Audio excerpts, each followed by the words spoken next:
Abdulla Qahhor, bemor, hikoya. Osmon yiroq, yer qattiq. Maqol. Sotiboldining xotini og'rib qoldi. Sotiboldi kasalni o'qitdi, bo'lmadi. Tabibga ko'rsatdi. Tabib qon oldi. Betobning ko'zi tinib, boshi aylanadigan bo'lib qoldi. Baxshi o'qidi. Allaqanday bir xotin kelib, tolning xipchini bilan savaladi. Tovuq so'yib qonladi. Bularning hammasi albatta pul bilan bo'ladi. Bunday vaqtlarda yo'g'on cho'ziladi, ingichka uziladi. Shaharda bitta doktorxona bor. Bu doktorxona to'g'risida Sotiboldining bilgani shu: salqin, tinch parkda, daraxtlar ichiga ko'milgan baland va chiroyli oq imorat. Shisha qabzali kulrang eshigida qo'ng'iroq tugmasi bor.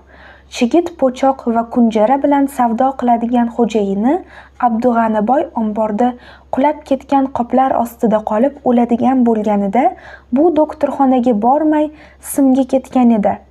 Doktorxona deganda Sotiboldining ko'z oldiga izvosh va oq podshoning surati solingan 25 so'mlik pul kelar edi. Bemor og'irlashdi. Sotiboldi xo'jayinining oldiga arzga bordi, ammo bu borishdan muddaosi nima ekanini aniq bilmas edi. Abdug'aniboy uning so'zini eshitib ko'p afsuslandi. Qo'lidan kelsa hozir uning xotinini oyoqqa bostirib berishga tayyor ekanini bildirdi. Keyin so'radi: "Devonai Bahovaddinga hech narsa ko'tardingmi?" "G'avsul A'zamgachi?" Sotiboldi ketdi. Bemorning oldidan jilmaslik va shu bilan birga tirikchilik uchun xonaki bir kasb qilishga majbur bo'ldi. Har xil savatchalar to'qishni o'rgandi. U ertadan kechgacha oftob shuvoqda gavronlar ichiga ko'milib savat to'qiydi. 4 yashar qizchasi qo'liga ro'molcha olib onasining yuzini karaxt, nimjon xira pashshalardan quriydi.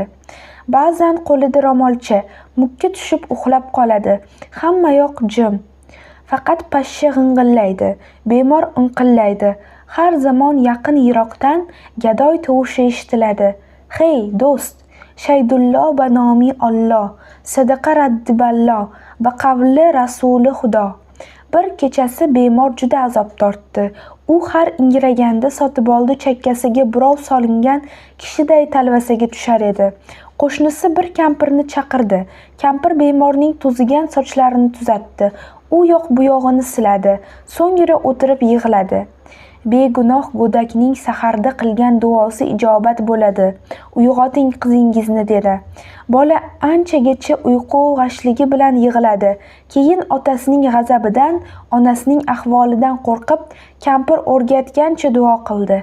"Xudoyo, ayamda daydiga davo bergin."